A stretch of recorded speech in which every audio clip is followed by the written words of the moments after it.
Pakistan film industry کے نامور اداکار منور ظریف کی اداکاری کو کون پسند نہیں کرتا۔ منور ظریف کی برجستہ اداکاری اور فل بدی جملوں کے لاجواب فیوژن کی جھلک فلم انڈسٹری کے کم ہی اداکاروں میں نظر آتی ہے۔ منور ظریف نے اپنے بھائی ظریف کی اسکول آف تھاٹ کو آگے بڑھایا تھا۔ ظریف کا شمار ان فنکاروں میں ہوتا ہے جنہوں نے فلموں میں جگت متعارف کرائی اور منور ظریف نے اس فن کو مزید جدت کے ساتھ عام کیا۔ منور ظریف نے 1960 میں اپنے کیریئر کا آغاز کیا اور وہ 1976 میں اس دنیا سے رخصت ہو گئے۔ سپر اسٹار ظریف چھوٹے بھائی منور ظریف کے فلم میں کام کرنے کے خلاف تھے۔ منور ظریف ان سے چھپ چھپ کر فلم اسٹوڈیو جایا کرتے اور جب ظریف صاحب نے محسوس کیا تو انہوں نے انہیں ایک کیمرہ مین کا اسسٹنٹ بھی لگوا دیا۔ منور ظریف کو فلم ساز افتخار ملک نے 1961 میں اپنی فلم ڈانڈیا میں متعارف کروایا۔ یہ فلم کامیاب نہ ہو سکی لیکن فلم انڈسٹری کو منور ظریف کی صورت میں ایک بہترین اداکار مل گیا۔ اپنے 16 سالہ فنی کیریئر میں 300 کے قریب فلموں میں کام کر کے فلم بین کو نت نئے کرداروں سے محظوظ کیا۔ منور ظریف ایسے باصلاحیت فنکار تھے جنہوں نے اپنی دوسری فلم سے ہی فلم بینوں کو اپنا دیوانہ بنا لیا۔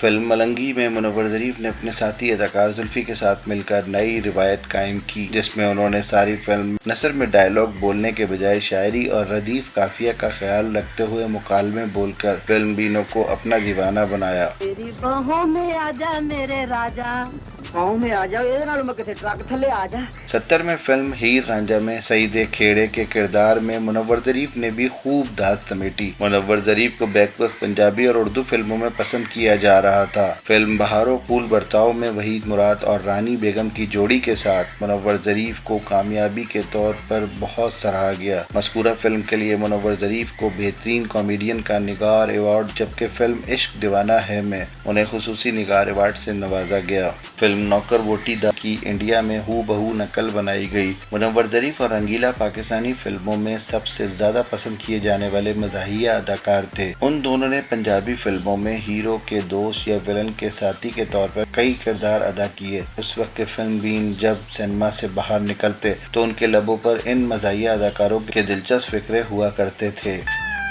نکاح شروع کرائیے؟ نہیں، پہلے قوالی شروع کرا۔ جو ان کی مقبولیت میں اضافہ ہوتا رہا ان کی مانگ بڑھتی رہی اور پھر ایک وقت ایسا بھی آیا جب یہ دونوں فلموں کے سولو ہیرو بن گئے۔